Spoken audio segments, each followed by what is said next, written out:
더불어민주당은 정의기억연대 회계 부정 의혹이 제기된 윤미향 당선인 논란에 대해서 연일 신중론을 펼치고 있습니다. 반면 미래통합당은 국정조사 카드까지 꺼내들며 압박의 수위를 높였는데요. 국회에 연결합니다. 최덕재 기자. 네, 더불어민주당은 윤 당선인 논란에 대해 일단 조사 결과를 지켜봐도 늦을 게 없다는 입장입니다. 김태년 원내대표는 국세청 등 감독기관들이 이미 사안을 들여다보고 있다며 그리 오래 걸리지 않을 것이라고 말했습니다. 박주민 최고위원도 어제 검찰의 정의연 압수수색에 대해서 굉장히 급속했다며 문제를 오히려 복잡하게 만들 수 있다고 우려를 표했습니다. 하지만 연일 윤 당선인 관련 의혹이 제기되자 당 일각에선 당이 선제 대응해야 한다는 목소리도 나오고 있습니다. 이석현 의원은 진영 논리에 갇히게 되면 호미로 막을 일을 가래로 막게 된다며 사실관계 확인이 필요하다고 강조했습니다. 한편 야당은 진상조사를 촉구하는 목소리를 높이고 있습니다. 미래통합당은 곽상도 의원을 위원장으로 하는 태스크포스를 꾸렸는데요.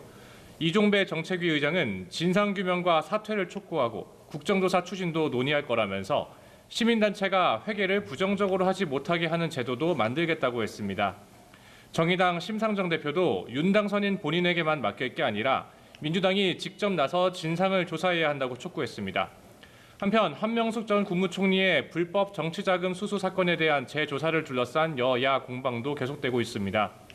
민주당은 정치적 의도는 없었는지 주목하게 된다며 공수처가 설치되면 수사 대상이 될 수 있는 사안이라고 밝혔고, 통합당은 전혀 새롭지 않은 비망록을 핑계로 한정 총리를 살리려고 하는 건 무엇이든 할 수 있다는 거대 여당의 오만함이라고 비판했습니다.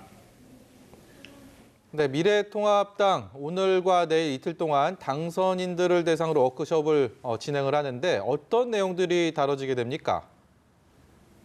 네, 일단 오늘은 당 혁신 방안에 대한 심도 있는 논의가 이루어집니다. 주호영 원내대표와 지역구 당선인 84명 전원이 참석해 당 전략 컨트롤타워 수립, 중도층 공략, 청년 세대와의 소통 등에 대해 끝장 토론을 벌입니다. 이어서 내일은 당 지도체제에 대한 토론이 이어지는데요. 심재철 전 대표 권한대행 겸 원내대표가 추진해온 대로 김종인 비대위 체제로 갈지 여부도 어느 정도 결론이 날 것으로 전망됩니다. 지금까지 국회에서 전해드렸습니다.